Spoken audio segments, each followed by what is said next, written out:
옛날 어느 마을에 약초를 캐는 노인이 있었다. 노인에게는 자식이 없어 대를 이을 수가 없었다. 게다가 약초를 캐는 일을 전수할 수도 없었다. 그는 제자를 하나를 두었는데 그 제자는 욕심이 많고 교만하기 짝이 없었다. 약초에 대한 지식을 조금씩 알게 되면서 스승인 노인은 안중에 없었다. 제자는 몰래 약초를 몰래 팔고 돈을 가로채기가 일쑤였다. 노인은 이런 제자를 탐탁지 않게 생각하였다. 어느 날 노인은 말했다. 너는 이미 약초에 대한 체험을 배웠으니 이제 독립하여 나가거라.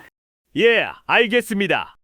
제자는 곧 마을에 있으면서 약초에 대해 더 배우려 하였으나 어쩔 수 없이 떠나야 했다. 노인은 생각했다. 이 녀석의 경험 부족이 걱정이 되는군. 매사에 조심성이 없는 녀석이라 노인은 그에게 보다 열성을 내어 가르쳐 주었다.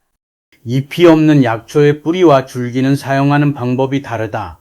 줄기는 땀을 나게 하는 발한 작용을 하며 뿌리는 땀을 멈추게 하는 지한 작용을 한다. 사람의 몸을 살릴 때와 달리 있지만 만약 나약을 잘못 사용하면 앞으로 사람을 죽일 수도 있다는 사실을 명심해야 하느니라. 몇 차례 주의를 주었는데도 노인은 못내 마음이 놓이지 않았다. 그 자리에서 제자에게 이 말을 암기하게 함으로써 쉽게 잊어버리지 않고 기억하게 하였다. 제자는 독립하여 나간다는 것이 좋았다. 더 이상 잔소리는 안 들어도 된다는 생각과 들뜬 마음에 노인의 당부 역시 귀에 새겨두지 않았다. 어느 날 제자는 스승인 노인에게 작별 인사를 하고 떠나서는 약초를 캐러 갔다. 채집하여 약 파는 일로 생계를 꾸려가기 시작하였다. 노인과 헤어진 제자는 담이 점점 커졌다. 약초에 대한 지식은 부족하더라도 겁이 없게 환자를 치료하였다. 그러다가 일이 있어 약초로 사람을 죽이게 되었다. 그 사람의 가족들은 관가에 그를 고발하였다. 너는 약초에 대한 지식을 누구에게 배웠느냐? 관가의 원님이 물으니 그는 노인의 이름을 말했다. 도대체 어찌 가르쳤기에 이자가 환자에게 엉뚱한 약초를 먹여 죽게 했느냐? 사또, 제 말을 들어보십시오. 저는 제자가 실수할까 두려워 잎이 없는 약초에 대한 용법을 노래로 만들어 외우게 하였고 그에게 특별히 주의를 주었습니다. 노인은 즉시 관가로 불려왔다. 이 말을 들은 원님은 제자에게 노인이 가르쳐 주었다는 노래를 부르게 하였다. 발안시용경 지안시용근 농착즉상명. 땀을 낼 때에는 줄기를 사용하고 땀을 멈출 때에는 뿌리를 사용하며 잘못 사용하면 생명을 잃는다. 제자가 순순히 불러 제꼈다. 그러면 묻겠다. 환자가 땀을 흘렸느냐?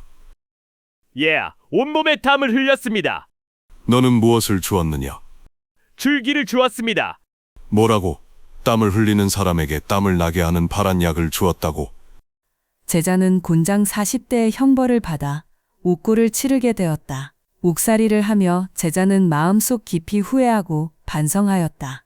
모든 형을 마치고 나와 그는 스승인 노인을 찾아가 진심으로 사죄하였다. 노인은 제자가 진심으로 개과한 것을 보고 다시 제자로 받아들였다. 그는 여러 가지 약재의 사용법을 가르쳐주며 제자는 전과 다르게 열심히 배웠다. 이 일 이후 약초의 사용법도 자세히 배우고 신중히 사용해야 한다는 것도 알았다. 다시는 같은 실수를 하지 않도록 그 약초의 이름은 마황이라고 하였다.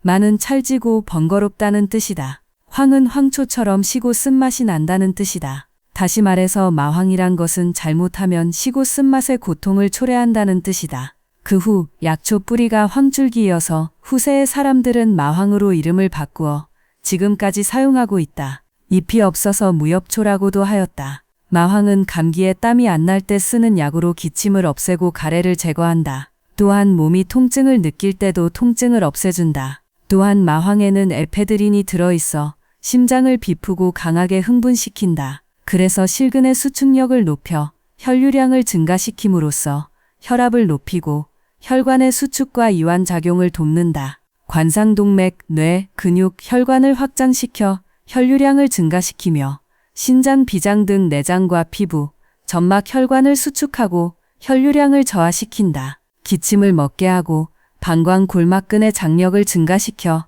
유뇨증에도 효과가 있다.